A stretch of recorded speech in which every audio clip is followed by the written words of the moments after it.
Rồi tiếp theo em lên sóng một cặp Tùng lá Hán. Đó, cặp này nằm chậu 30 mấy năm rồi nha anh em. Đó, nằm chậu mỏng nhánh vậy luôn á, mỏng nhánh luôn, không có phân luôn. Đó, anh em thấy nó hơi vàng vàng so với cây này đúng không?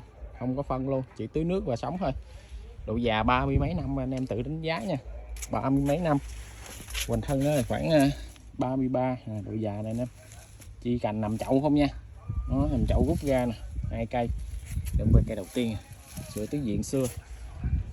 Đó, cao tầm khoảng 1m6 nha. Chi cành đó, này thì chơi độ già thôi nha anh em. Già là phổi phơi vàng một cặp luôn, một thời điểm nha. Chủ này là làm một lượt một. Cặp này ông chơi từ xưa giờ luôn nè. Rồi độ già này anh em thấy trắng, trắng tươi luôn, bạc trắng tình đời. Đó, tứ diện xưa nha, một cặp luôn, quá phê anh em ơi. Cây này thì chơi độ già thôi. Đó, anh em có nhu cầu alo em nha. 2 cây.